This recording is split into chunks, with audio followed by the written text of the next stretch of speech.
মহাপ্রভু প্রথমে বললেন যে যদি বড় হতে চাও আগে ছোট হও। এই পৃথিবীর বুকে যারাই মহান হয়েছেন তারা সবাই প্রথমে ছোট হয়েছে। এই মাথাটা যে নামাতে জানে সেই বাবা বড় হয়। মহাপ্রভু বললে তৃণাদপি সমীচেন, ছোট হও বড় হবে। আজকে আপনারা এখানে যে রাম নামের আয়োজন করেছে, সকলে বসে ভক্তি ভরে বসে রাম গুণাগুণ কীর্তন শুনছে, তা মনে রাখবেন না আমাদের আসিতে নাম যাইতে নাম, আমাদের আসিতে নাম যাইতে নাম, যদি বড় হতে হয় আগে নাম পরে নাম, আগে নাম পরে নাম, যাবি নিত্যা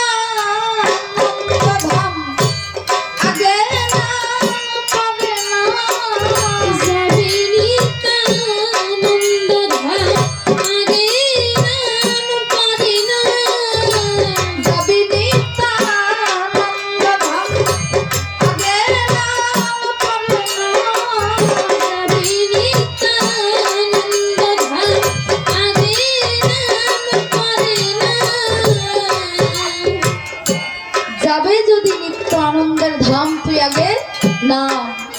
মহাপ্রভু বললেন নামতে। ওমা, তা মহাপ্রভু যেহেতু আমাদের নামতে বললেন, আমরা নিশ্চয়ই কোথাও একটা উঠে বসে আছি। মহাপ্রভু তো আমাদের নামতে বললেন, তাহলে নিশ্চয়ই আমরা কোথাও একটা উঠে বসে আছি। তা আমরা কোথায় উঠে বসে আছি? কোন জায়গা থেকে আমাদের নামতে বললেন? নিজের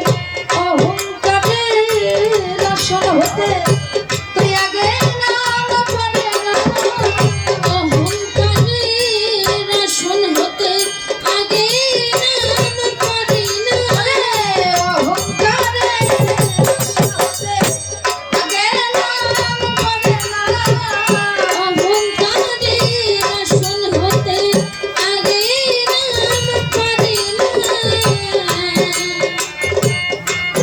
অহংকারের আসন হতে মহাপ্রভু আমাদের সবাইকে নামতে বললেন। দেখুন বাবা, অহংকার করে বসে থাকলে চলবে না।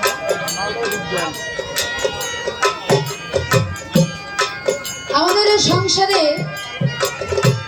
অহংকার করে কর্তা সেজে বসে থাকলে চলবে না, কারণ অহংকারেই সবকিছু শেষ হয়ে যায়। দেখুন,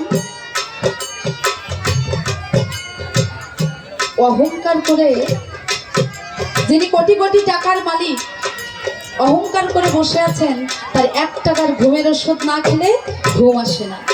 কিন্তু এ সংসারে যিনি মন্দিরের দ্বারে দ্বারে, যেসব সাধু মন্দিরের দ্বারে দ্বারে ঘুরে একটু প্রসাদ পেয়েই যাদের আনন্দ, এমন একজন সাধুর কাছে জিজ্ঞাসা করবেন যে বাবা কেমন আছেন, 2 হাত তুলে বলবে পরমানন্দ।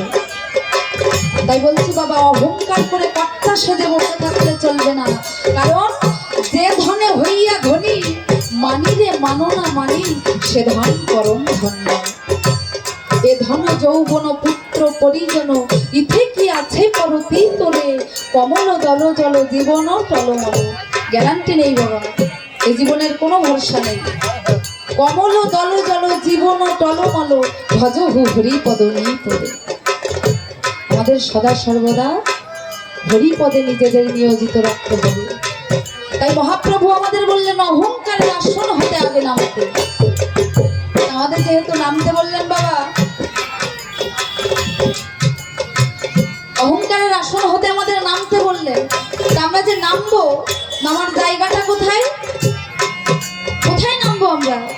ওরে সাধু গুরু চরণ তলে আগে নাম পরে নাম, সাধু গুরুর চরণ তলে আগে নাম পরে নাম, সাধু গুরুর চরণ তলে আগে নাম পরে নাম, সাধু গুরুর চরণ তলে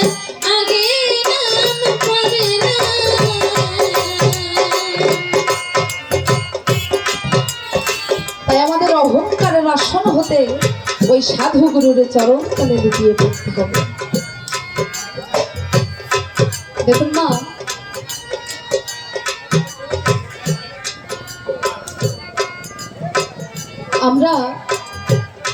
আমরা যে ভগবানকে ডাকি,